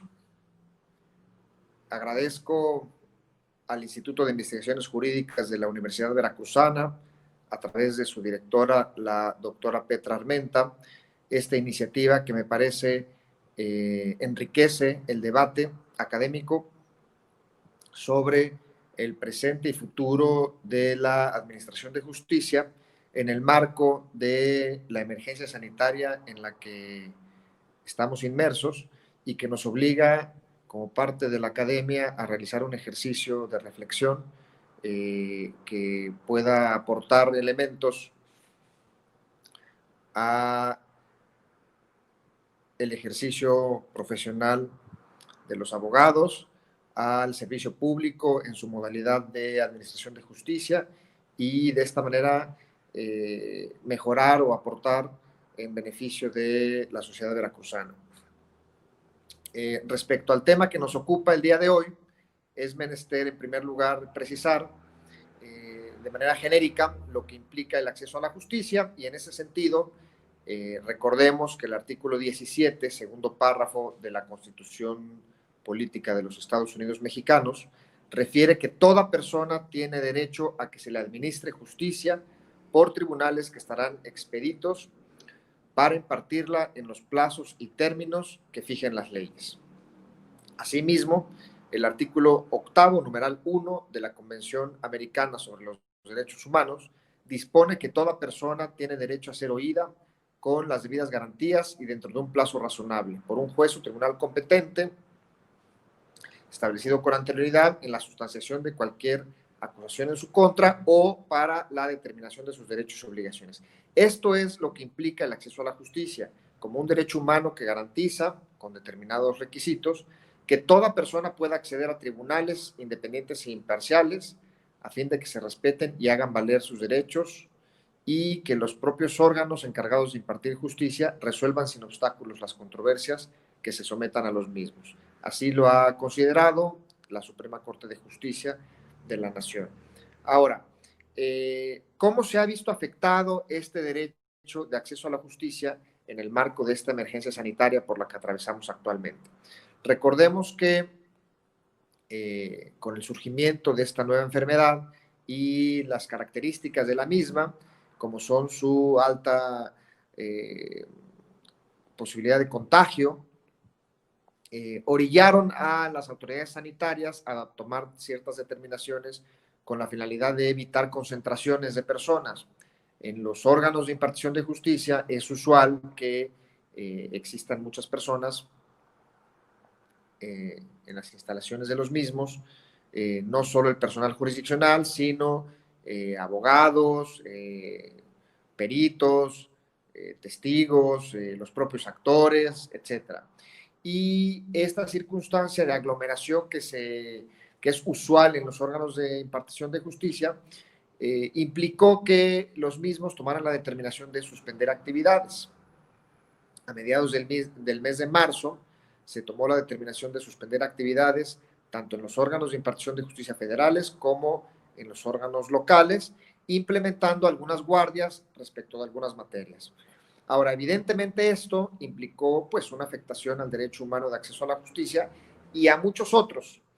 Debemos entender que es una situación atípica, es una situación anormal que afectó en muchos ámbitos a la población mexicana, y no solo mexicana, sino de todo el mundo, y que particularmente como objeto del análisis de esta mesa merece ciertas reflexiones. Esta circunstancia de emergencia a la que me he referido no solo tuvo el efecto de suspender el ejercicio de este derecho de acceso a la justicia, sino que ha sido un terreno propicio para la reflexión sobre la manera en la que están funcionando los órganos de impartición de justicia.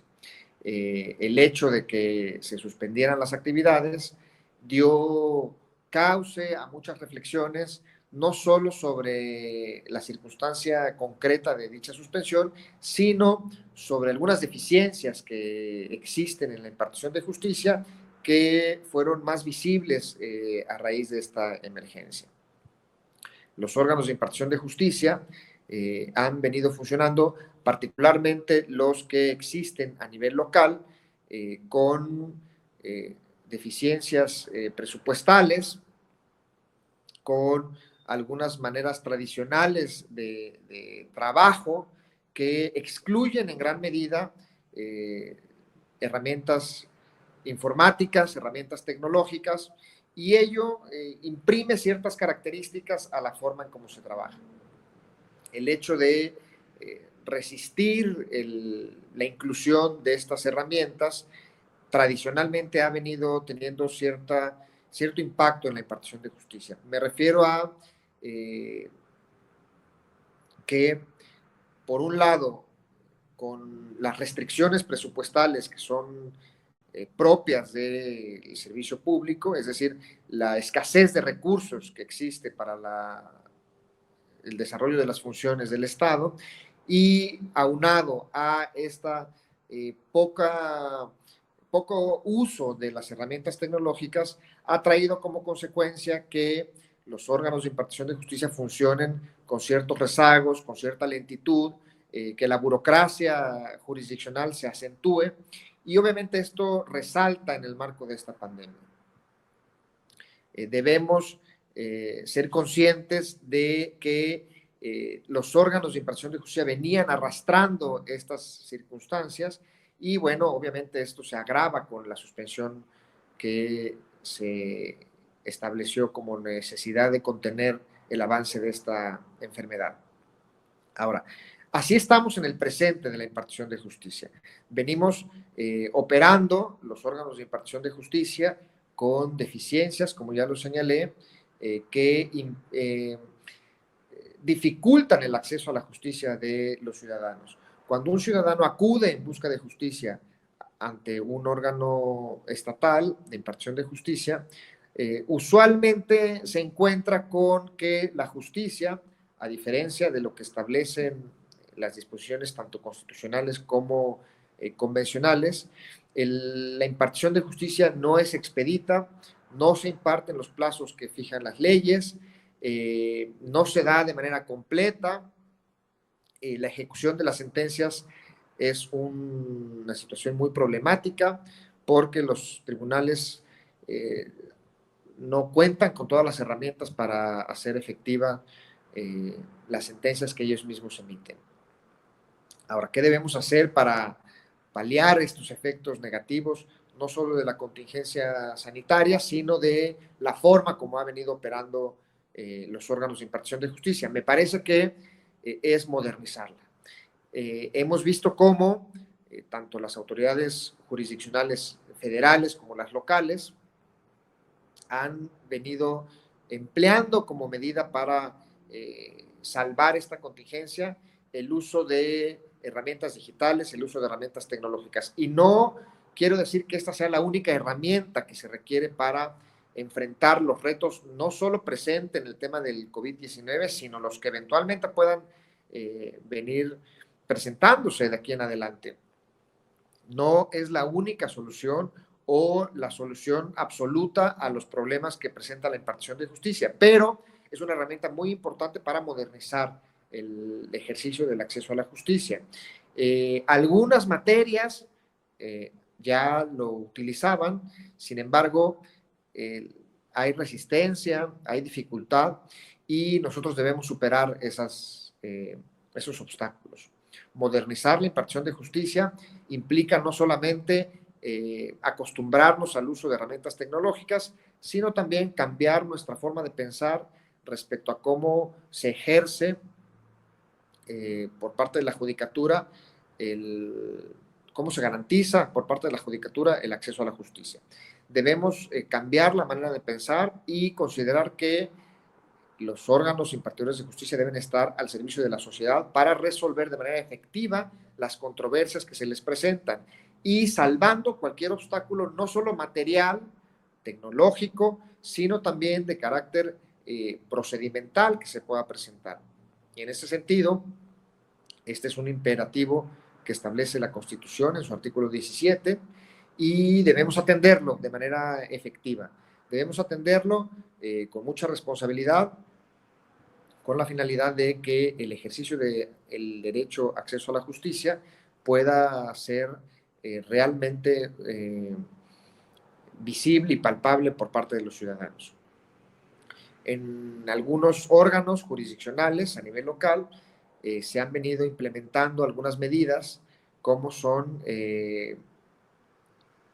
digitalizar los expedientes, establecer las bases para un juicio en línea, posibilitar que los justiciables puedan consultar, tramitar, estar pendientes y atentos de los asuntos que se tramitan vía remota, y esto que en algunos órganos pudiera ser algo que ya se acostumbra desde hace mucho tiempo, en algunos otros órganos no es una práctica común, y este es el esfuerzo que se tiene que realizar para modernizar la impartición de justicia. Es decir, algo que nos parece obvio, nos parece usual en la vida cotidiana de las personas, como es el uso de las tecnologías, al momento de ejercer la judicatura es algo ajeno. No estamos acostumbrados en la judicatura al uso de herramientas informáticas, no estamos acostumbrados ni abogados, ni servidores públicos jurisdiccionales, ni auxiliares de la impartición de justicia al uso de estas herramientas.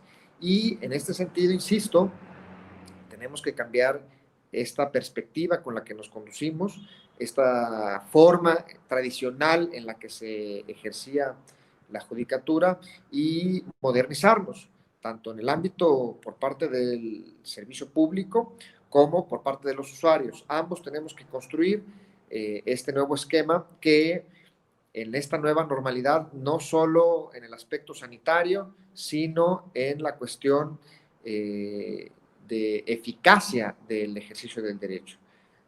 Oímos hablar de la nueva normalidad en el sentido de algunas medidas sanitarias que se implementan para evitar el contagio, para resguardar la salud de las personas, etc.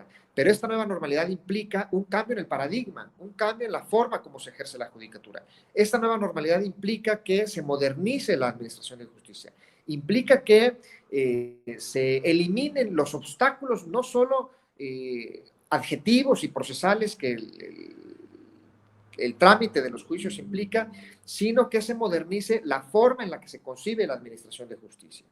No debemos perder de vista que esta es la nueva normalidad a la que estamos obligados a involucrarnos. Esta normalidad en la que la burocracia jurisdiccional vaya siendo cada vez menor y en la que todos los órganos de impartición de justicia permitan que mediante el uso de herramientas, cualquiera que ellas sean, se mejore esta impartición y se haga más asequible a los ciudadanos. Agradecemos la valiosa intervención del maestro Roberto Alejandro Pérez Gutiérrez, cuyas reflexiones sin duda abonan sobremanera a los tópicos que nos ocupan en esta mesa de análisis. De esta manera concluimos las participaciones de todas y todos los estudiantes que han hecho uso de la voz y para culminar pasaremos ya a la sección de conclusiones, donde nuevamente escucharemos hasta por un tiempo máximo de 1 minuto las conclusiones finales de cada uno de los intervinientes. Así que me permito iniciar con la maestra María América Argumedo Domínguez para que formule sus conclusiones en esta mesa de análisis en este lapso de tiempo no mayor a 1 minuto. Maestra María América Argumedo Domínguez, adelante con sus conclusiones. Gracias, doctor. No me queda más que agradecer al Instituto de Investigaciones Jurídicas, muy bien dirigido por la doctora Petra Armenta, al doctor Saúl Cortés y a usted, doctor Carlos Antonio Vázquez Azuara, quienes nos han brindado todo el apoyo necesario para la organización de estas mesas de análisis. Sin duda, ha sido un desempeño de nuestros compañeros que ha redituado en que adquiramos mayores conocimientos acerca del uso de las tecnologías. En lo personal, considero que nunca debieron suspender las actividades los tribunales.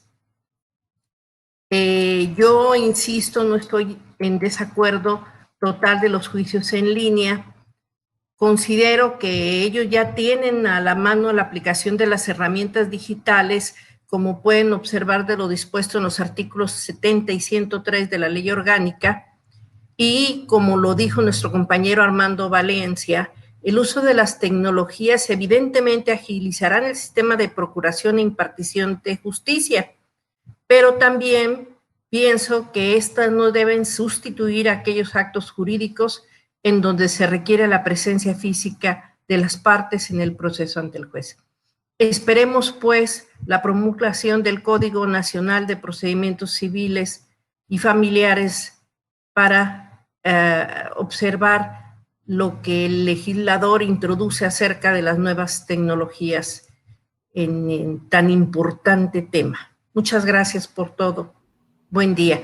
Les quiero comentar que compartiré, como les avisé, ahorita con los comentarios, los links para que puedan acceder a los temas que ya hemos comentado. Muchas gracias a todos. Hasta luego. Muchísimas gracias, maestra María América Argumedo Domínguez, por sus conclusiones. A continuación, escucharemos también la intervención final del maestro Carlos Martín Gómez Marinero. Adelante, maestro, con sus conclusiones, hasta por 1 minuto de tiempo. Muchas gracias. Rápidamente, compartiré con ustedes el punto que había quedado pendiente, que era el relacionado con el presupuesto de los poderes judiciales. Puede considerarse que, y en efecto, el presupuesto puede ser un límite para implementar los tribunales en línea, pero digamos que si advertimos los presupuestos de los últimos años en el Estado de México, Nuevo León y Tamaulipas, advertiríamos que tienen presupuestos disímiles, y a pesar de la disimilitud en los presupuestos han implementado juicios en línea. En este punto es importante que la participación de la sociedad civil a partir de la vigilancia y la deliberación, sobre todo en la asignación del presupuesto al Poder Judicial. Como reflexión final, también quisiera señalarles a ustedes que el autor especialista en estos temas, esta etapa de crisis para implementar estas medidas, sobre todo a partir de atender aquellas dudas y cuestionamientos que como el maestro Valencia y la compañera Teresa Alpides han señalado con una puntualidad que es necesario sin duda darle seguimiento. Agradezco nuevamente, doctor Carlos Vázquez Azuara, doctora Petra Armenta Ramírez, el espacio que nos dan para que los alumnos del doctorado podamos participar en este importante espacio. Gracias. Muchísimas gracias, maestro Carlos Martín Gómez Marinero, por sus conclusiones. A continuación, escucharemos al maestro Lucio Yusef López González, también con una intervención final de hasta por 1 minuto. Adelante, maestro.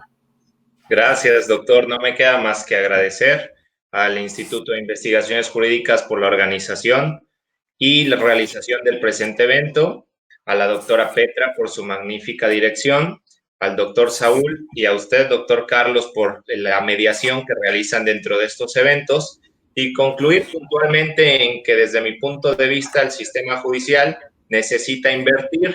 Ya lo mencionó en este momento mi compañero, los presupuestos se encuentran limitados porque no habíamos contado con una contingencia que evidenciara todas las ausencias con las que contamos actualmente. Espero que a partir de esta situación el gobierno pueda designar mayor recurso y esto se pueda utilizar de la mejor manera para la implementación de nuevas tecnologías. Muchas gracias. Muchísimas gracias, maestro Lucio Yusef López González, por sus conclusiones. A continuación, escucharemos la intervención final del maestro Jonathan Alberto Luna Pérez, hasta por un tiempo de 1 minuto. Adelante, maestro. Gracias, doctor. Bueno, para concluir, como el diagnóstico que tuve la oportunidad de comentar, los sistemas de justicia estatales, especialmente de Veracruz, se encuentran en calificaciones negativas.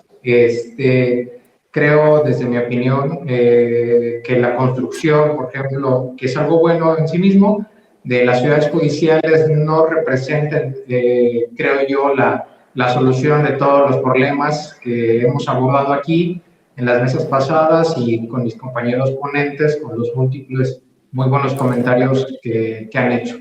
Creo yo iba a terminar justamente con un comentario muy similar relacionado con el tema de los presupuestos, que tengo el honor de comentar que este libro me lo hizo conocer, de hecho me lo prestó mi compañero y gran amigo Carlos Marinero, que está aquí presente como ponente. El libro de El costo de los derechos, del autor Stephen Holtz, y que tiene unas palabras muy interesantes, inmediatamente el título, que dice ¿por qué la libertad depende de los impuestos? ¿No? Y es, en resumen, básicamente que, como lo han señalado los primeros ponentes, que todos los derechos necesitan de presupuesto. Y es difícil poder cubrir y tutelar todos los derechos si no se cuenta con este apartado importante que es el económico y que básicamente como una de las fuentes naturales del Estado se es a través de los impuestos.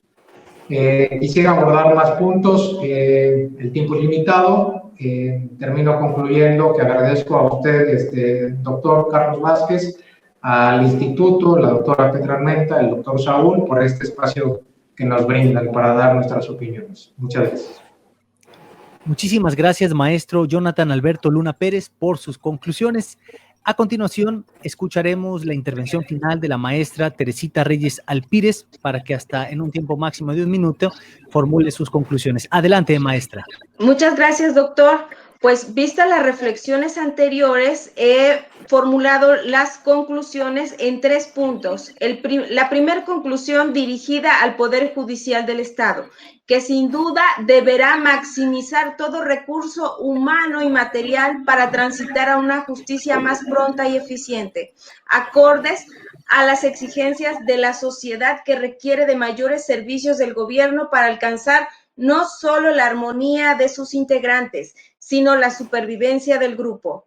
En segundo lugar, en cuanto al el poder ejecutivo y vistas las próximas elecciones en el estado de Veracruz, y visto que el partido político de nuestro gobernador ha asumido el poder en la mayoría de cargos públicos, no solo en nuestra entidad, sino en el país, este señor gobernador enfrenta el reto de demostrar que le es posible mantener este estado avante y restablecerlo de las afectaciones que se han venido padeciendo en todos los aspectos en la entidad veracruzana. Por ello, creo que tendrá la visión de proponer un incremento al presupuesto destinado al Poder Judicial para fortalecerlo, significando que es importante que todos los poderes del Estado actúen con independencia, a fin de demostrar que en Veracruz es un estado en el que impera la legalidad y la seguridad jurídica y no la violencia y los poderes fácticos.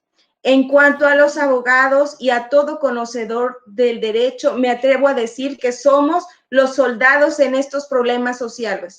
Busquemos que se haga efectiva la aplicación del derecho. Vistos los planteamientos antes expuestos, seamos no solo abogados litigantes, sino también quienes buscan las soluciones a los conflictos a través de la mediación, de salidas alternas. Hagamos lo propio para lograr la creación de centros de mediación y de arbitraje particulares.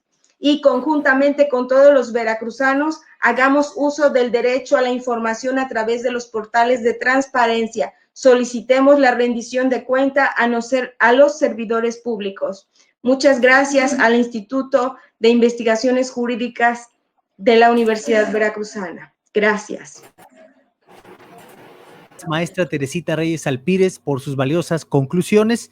Y bueno, es momento de escuchar la intervención final del maestro Armando Valencia Álvarez. Hasta por 1 minuto. Maestro, adelante. Bueno, mi conclusión, básicamente, bueno, es los abogados no estamos entendiendo la prueba digital ni la firma electrónica. Incluso puede ser mucho más certera que los documentos en físico, porque hasta un punto o una coma que le cambies a un documento digital debidamente firmado, lo puedes detectar. Y tenemos que avanzar hacia las nuevas tecnologías, porque no puede ser que la situación del Estado de Derecho se rompa por el solo hecho de que nos atacó un virus, y más aún teniendo sus nuevas tecnologías. Y como conclusión final tenemos que avanzar hacia allá a pasos forzados, porque en otros países ya nos llevan años luz y nosotros seguimos durmiendo en sus laureles y no aprovechamos todo este andamiaje tecnológico que ya tenemos, incluso está gratuito. Sí, esa sería mi conclusión. Muchas gracias, maestro Armando Valencia Álvarez, por sus conclusiones. Para finalizar, escucharemos la intervención del maestro Roberto Alejandro Pérez Gutiérrez, hasta por 1 minuto. Adelante, maestro. Escuchando los comentarios de quienes me acompañan en la presente mesa y haciendo una nueva reflexión de los que el de la voz ha vertido. Creo que todos coincidimos en que la administración de justicia requiere repensarse para en el futuro hacerla más ágil, más efectiva, dar cabal cumplimiento a los imperativos constitucionales y convencionales que nos imponen impartir como órganos de justicia una acceso a la justicia ágil, efectivo, completo, y para tal efecto creo que ha habido coincidencia en que esta modernidad es posible aterrizarla mediante el uso de herramientas tecnológicas, pero no solo mediante el uso de herramientas tecnológicas, sino a su vez cambiando la forma en la que se piensa, en la que se ejerce la administración de justicia. Para nadie es un secreto que muchas personas no confían en la manera en que se administra justicia, y creo que eso es obligación de quienes formamos parte de la academia, quienes formamos parte de los órganos de impartición de justicia, quienes hacemos uso de esos órganos de impartición de justicia con la finalidad de contar con un mejor desempeño de la función jurisdiccional. Muchas gracias. Agradecemos las conclusiones del maestro Roberto Alejandro Pérez Gutiérrez. De esta manera, estimadas y estimados cibernautas, damos por terminada esta mesa de análisis número 4, COVID-19 y tutela judicial efectiva, el presente y futuro de la procuración e impartición de justicia, parte 2. En el marco de este webinar, mesas jurídicas de análisis en el marco de la emergencia sanitaria por el COVID-19. A nombre de la doctora Petra Armenta Ramírez, directora del Instituto de Investigaciones Jurídicas de la Universidad Veracruzana, les reiteramos a todas y a todos un agradecimiento profundo por su asistencia y les recordamos que los esperaremos para la siguiente mesa de análisis en este evento académico que ha sido de vital trascendencia en estos tiempos de reflexión, donde sin duda alguna las y los juristas en Veracruz han podido aportar un enriquecimiento desde su conocimiento para consolidar una visión más clara sobre las oportunidades en el marco de esta pandemia. Yo soy el doctor Carlos Antonio Vázquez Azuara, también a título personal y a nombre de el coordinador Saúl Cortés Viveros, con quien precisamente hemos estado generando la organización de estos trabajos, pues de la misma manera reiterarles un profundo agradecimiento y por supuesto la brillante y destacada intervención de alumnos del doctorado en Derecho de la Universidad Veracruzana por sus valiosas y brillantes intervenciones. Que tengan todas y todos una excelente semana y nos vemos en la próxima mesa de análisis. Hasta pronto.